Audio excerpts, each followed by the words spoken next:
Assalamualaikum warahmatullahi wabarakatuh.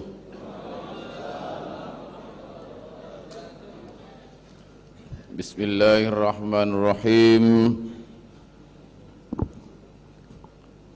Alhamdulillahilladzi wa'ada alaina al-khilafah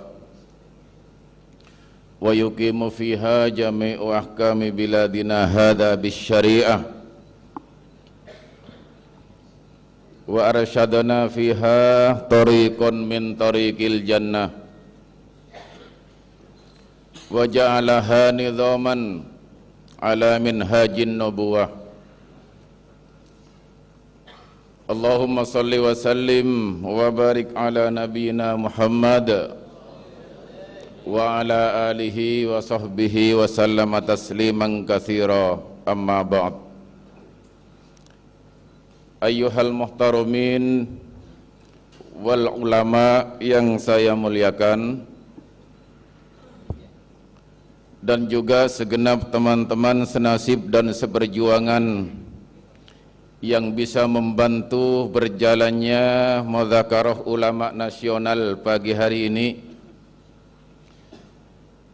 Semoga Allah membalas dengan rahmatnya dengan apa yang kita berikan untuk kepentingan dakwah, amin. Para hadratil mukarramin yang saya muliakan, melalui pertemuan yang singkat ini, marilah kita kaji satu ayat saja dari salah satu firman Allah Subhanahu wa ta'ala. Kita berangkat dari surah Ibrahim ayat 26. A'udzu billahi minasyaitonir rajim. Wa mathalu kalimatin khabithatin kasyajaratin khabithatin ijtussat min fawqil ardi ma laha min qarar. Yang artinya, perumpamaan kalimat yang jelek itu seperti pohon yang jelek pula, yang sudah tercabut dari akarnya, yang sama sekali enggak akan mempunyai kekuatan untuk tegak di permukaan bumi ini. Inilah perumpamaan demokrasi kita sekarang ini. Maaf, bukan demokrasi kita. Inilah perumpamaan demokrasi orang-orang Yahudi. Demokrasi ini salah satu sistem yang dibuat oleh orang Yahudi yang sama sekali tidak pantas dipakai oleh umat Islam, apalagi didukung. Yang pendukungnya kadang-kadang ulama. Karenanya hari ini ulama kita mengadakan mudzakarah. Yuk ulama harus lebih cerdas menilai mana yang hak dan mana yang batil, mana yang ma'ruf dan mana yang mungkar, mana pula yang Islam dan mana pula yang Yahudi.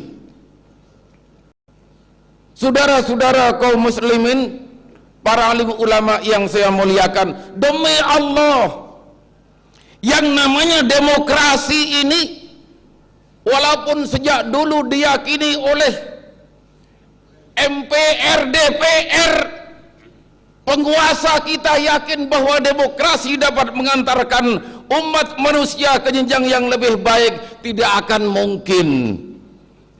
Buktinya, sejak dahulu dunia politik kita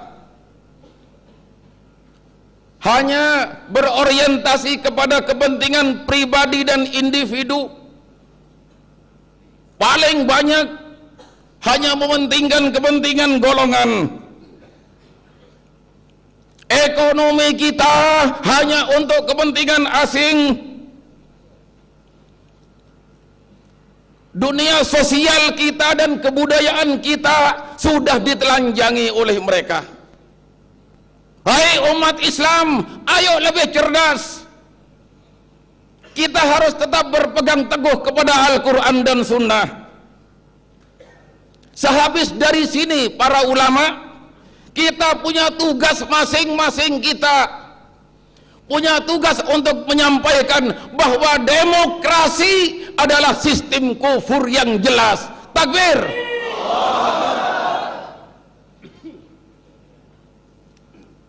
Ini artinya apa, saudara-saudara? Sangat aneh kalau kita pulang dari sini nanti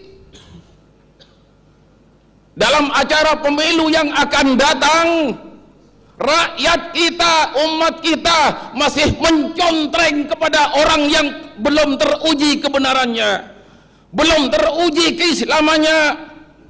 Yuk mulai sekarang, yang namanya sistem demokrasi kita kubur dalam-dalam. Takbir.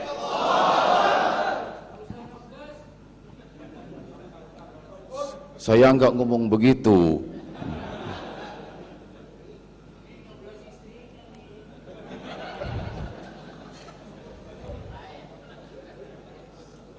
Ini ayatnya.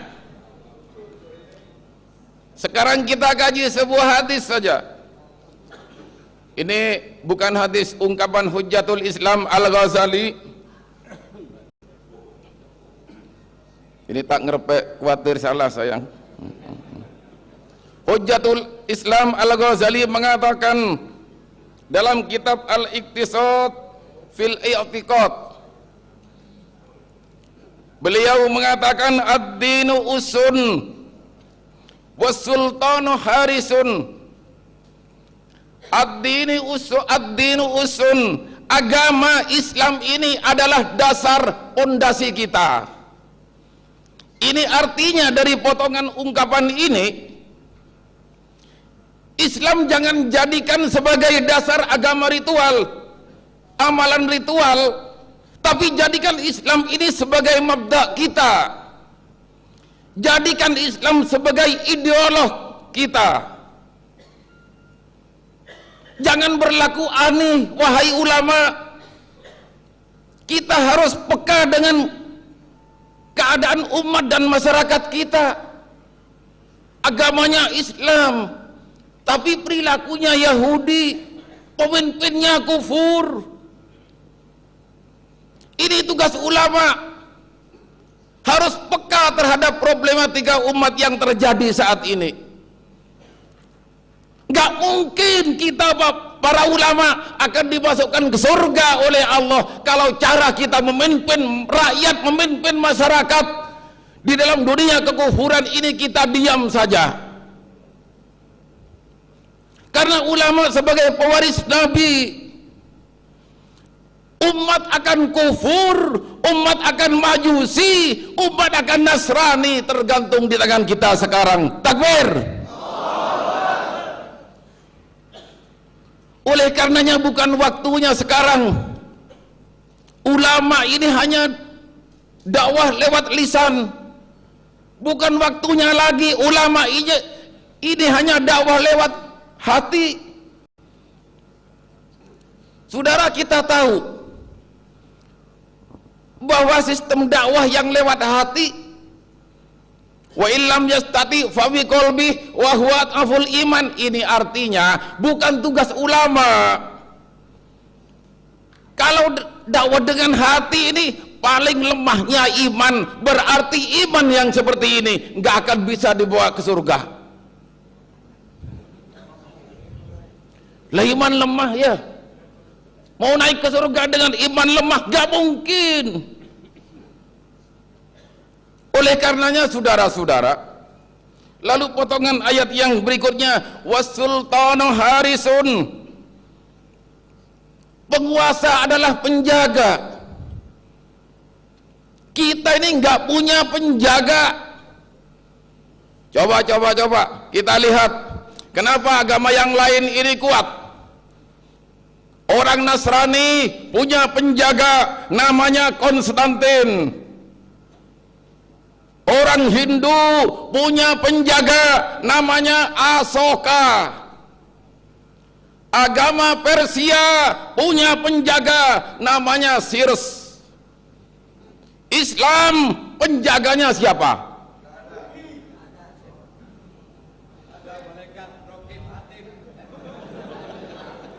Itu penjaga amal, bukan penjaga Islam. Wong sudah jelas itu yang nulis amal baik, amal jelek, menulis Islam tidak.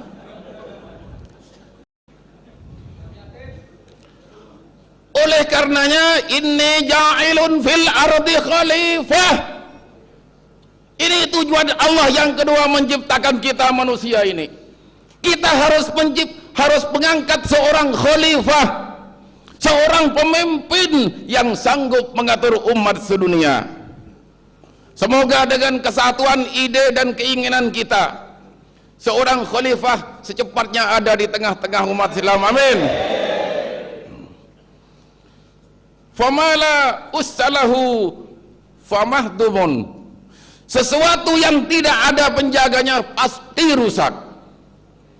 Hutan tidak ada penjaganya, rusak.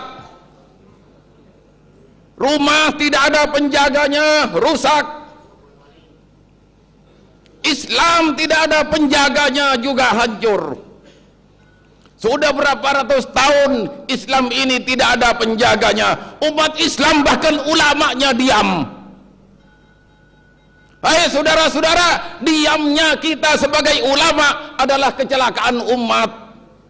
Diamnya kita sebagai ulama adalah kecelakaan generasi yang akan datang.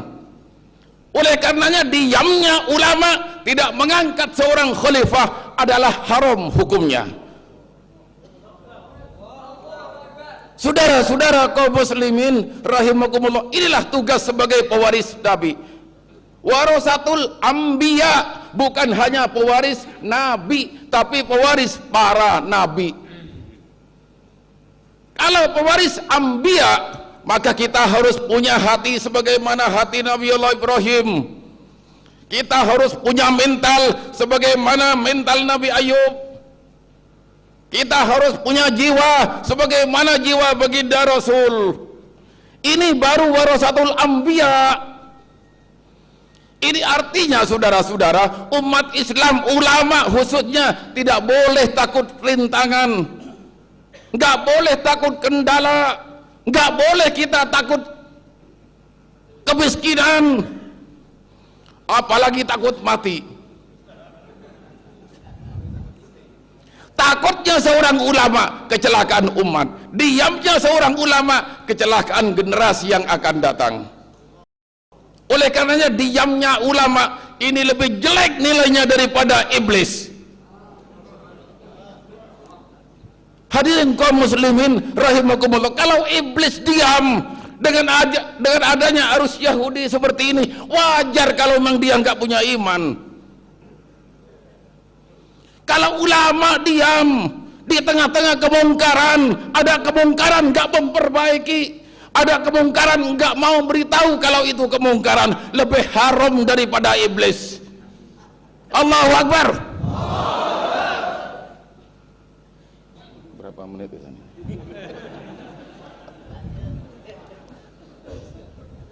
Semoga dengan himbauan yang singkat ini dapat menggugah jiwa dan raga kita, sehingga kita punya kepekaan batin untuk menyelesaikan persoalan-persoalan umat di dunia ini. Inilah yang dapat kami sampaikan.